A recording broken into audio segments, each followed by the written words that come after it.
Yo pienso que los hechos son bien conocidos con antelación y adicionalmente han sido dados a conocer hoy en día, tanto por la parte de los participantes cubanos en la conferencia como por parte de los participantes norteamericanos. Esto evidencia claramente que tanto la dirección cubana como la dirección rusa tenían fundamentos, tenían todas las razones para temer a acciones abiertas militares por parte de los Estados Unidos.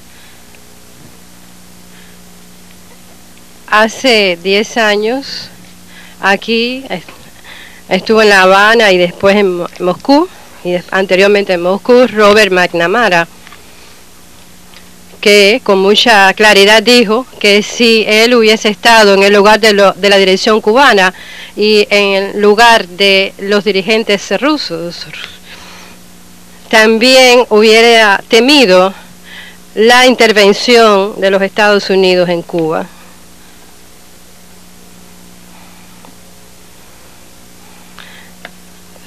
Tendría la dirección cubana y la dirección soviética las fundamentaciones para emprender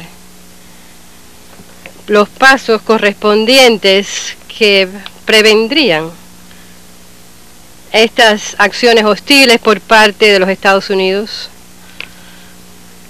Tendrían las decisiones de la dirección soviética acordadas con la dirección cubana, dirigir precisamente ese tipo de armamento que se envió a Cuba de manera óptima. Esto lo pueden valorar mejor los militares, pero el hecho de que desde el punto de vista del derecho internacional, la Unión Soviética y Cuba tenían derecho para ejecutar estas acciones, concretamente instalar cohetes de alcance medio, como lo había hecho los Estados Unidos con el mismo alcance en las fronteras directas de la Unión Soviética. Esto está claro y nadie puede decir lo contrario. El argumento fundamental de la parte norteamericana que ha sido planteado reiteradamente es que eso se hizo en secreto, que se engañó, los soviéticos engañaron. Sí, yo personalmente consideré y considero que el error por parte de Khrushchev fue que, a pesar de las propuestas, las recomendaciones de la dirección cubana, que no lo hiciera secretamente, que lo hiciera de manera abierta, sí, esto fue así. Sin embargo, considerar de que precisamente por eso, porque hubo un engaño, porque desde el punto de vista moral desempeñó un papel decisivo en la reacción de los Estados Unidos. Sí, de todas maneras, quizás sea objetivo decir que no es correcto. Aquí se han expuesto hechos,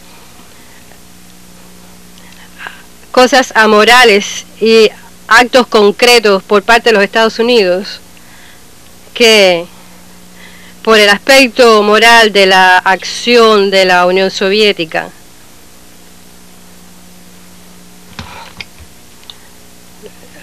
no se puede depositar la responsabilidad sobre los sucesos que acontecieron sobre la Unión Soviética. Y esto no es lógico. Y en segundo lugar,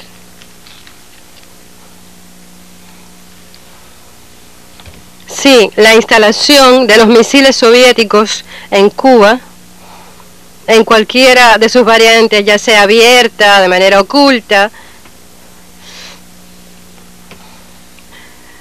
Sí, debía despertar la preocupación en la dirección de los Estados Unidos. Pero lo mismo preocupó a la dirección soviética la existencia de este mismo tipo de arma en las fronteras de la Unión Soviética.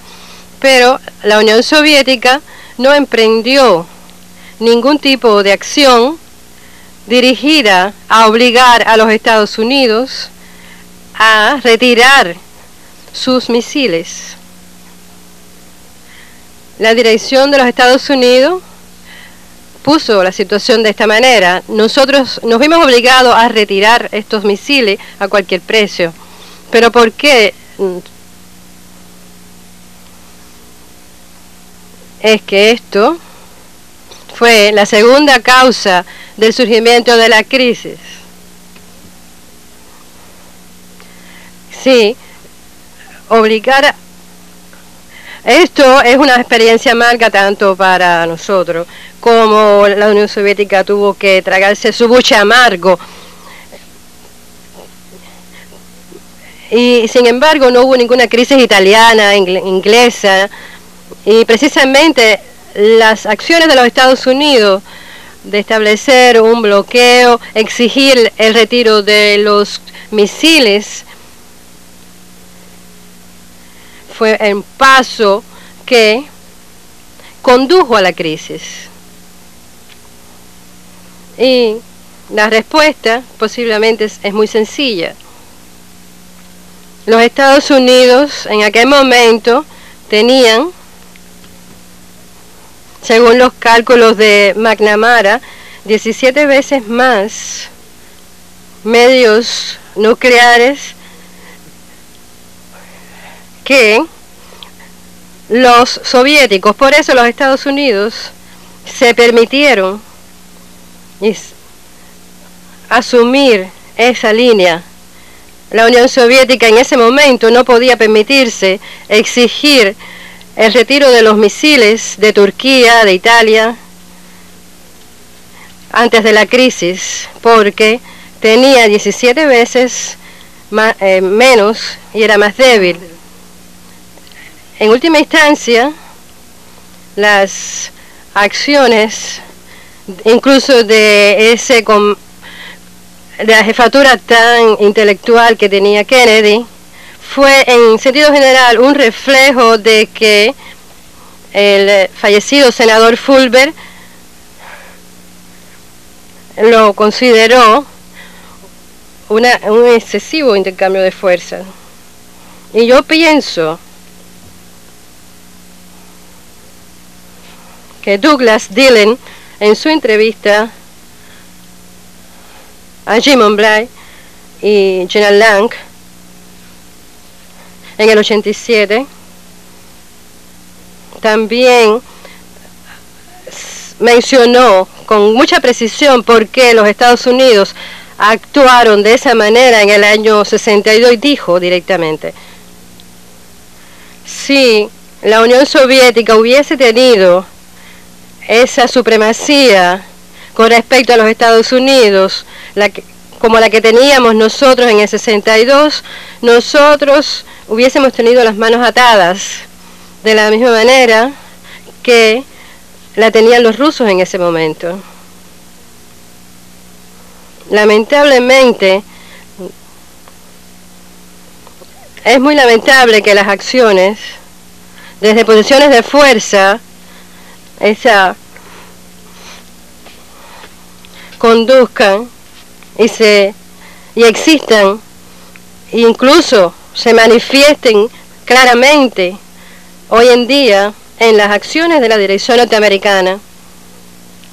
Por eso, hablar solamente de la instalación de los misiles soviéticos, de estos detalles, cuando se tomó esta decisión, cómo se tomó, sin hablar de la segunda causa, de por qué los americanos no quisieron conformarse con la instalación de los misiles, refiriéndose que había sido un engaño, o sea, a la parte moral de esta. Pero esto no es científico, y aquí hay muchos científicos. Esto es lo que por ahora quería expresar.